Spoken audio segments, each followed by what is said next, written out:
Hello everybody, this is Joanna Stack here. Today I'm going to be talking about the InTask Standard 3, which is learning environments. So here are some words, some buzzwords that I came up with about the learning environment. It should be engaging, safe, collaborative, positive. There should be mutual respect. It should be an open environment that's organized and interactive and supportive for our students.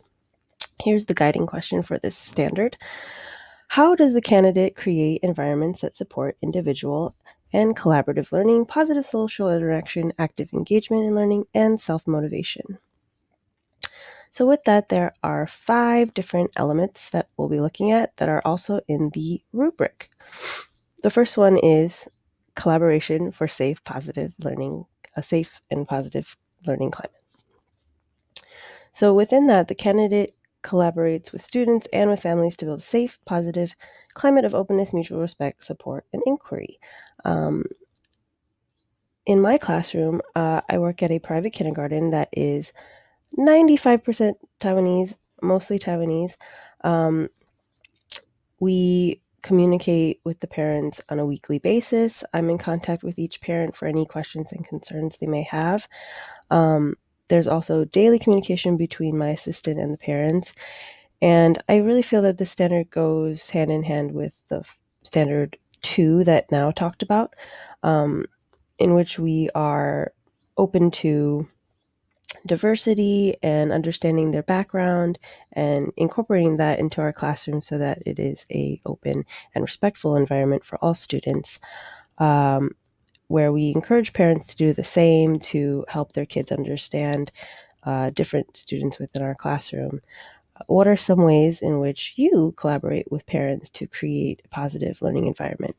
Although I do get to write to them each week and communicate in that way, I wish I was able to communicate with them more, and I wonder how other teachers do this in their classroom. Okay, the next element is the student-centered classroom.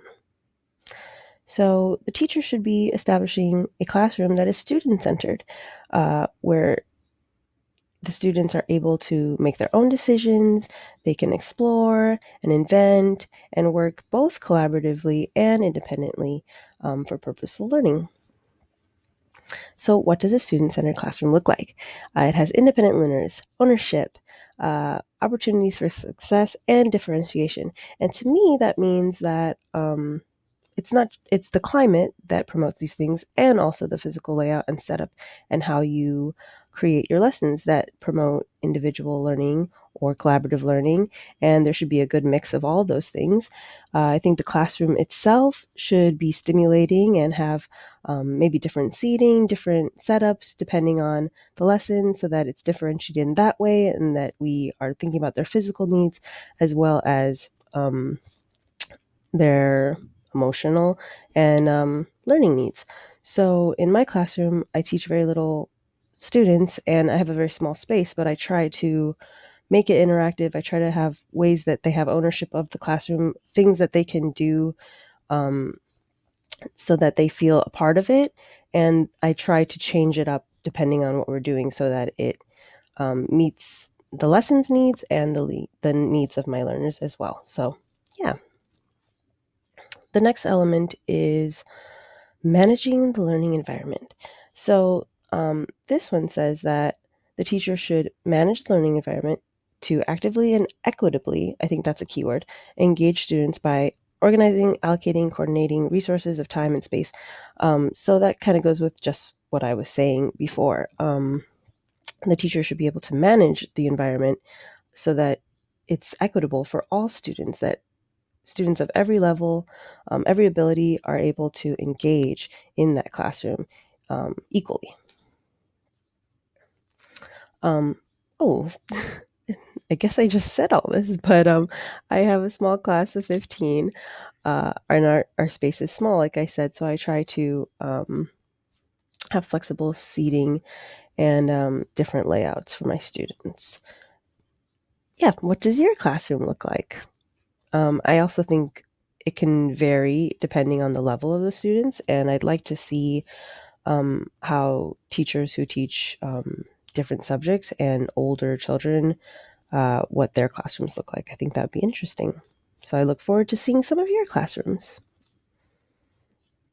The next one is verbal and non-verbal communication and how we use that to create a positive learning environment for our students. And in this way, we need to think about families' different cultural backgrounds, different perspectives, and respect that both with what we say and what we do. So in my classroom, how I try to do this is I really, really try to use positive language with my students. So instead of something like don't run or a negative phrase, I turn it into a positive phrase like please walk. And I hope that when I do this, that they do the same thing. And I think it makes a difference when you use positive language. I try to model the behavior I want them to do instead of telling them. And that goes by leading with by example. Of course, I don't do that all the time to the best of my ability, but I try my best. And I think that students really learn from that more so than just telling them. I encourage students to show respect, and I show respect by acknowledging students by name, using eye contact, and positive reinforcement. An example in my classroom is just high fives, and I think this promotes positive interactions and respectful interactions.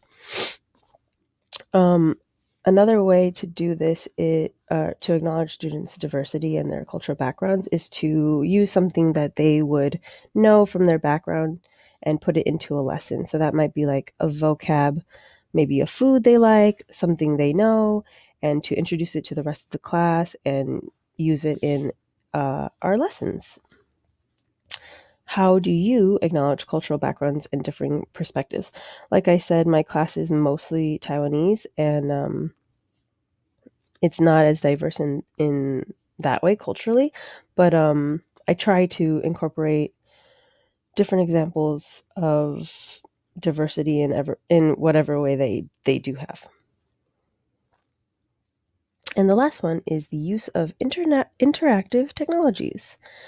Now, this is the one that I really had trouble thinking about because in my classroom, we're not technically supposed to use technology. I have a couple parents who really do not want their children to be introduced to technology in the classroom.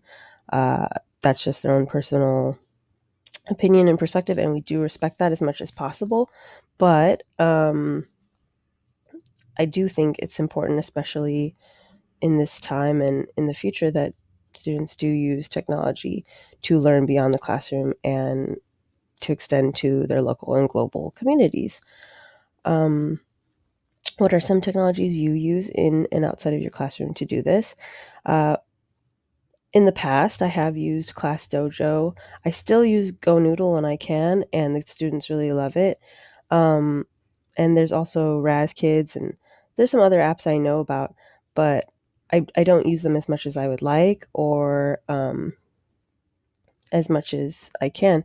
So if you have anything to share for any level of learning, I would be excited to know about that. And that is my overview of Standard 3. I look forward to hearing what everyone has to say and their own perspectives about it. Thank you.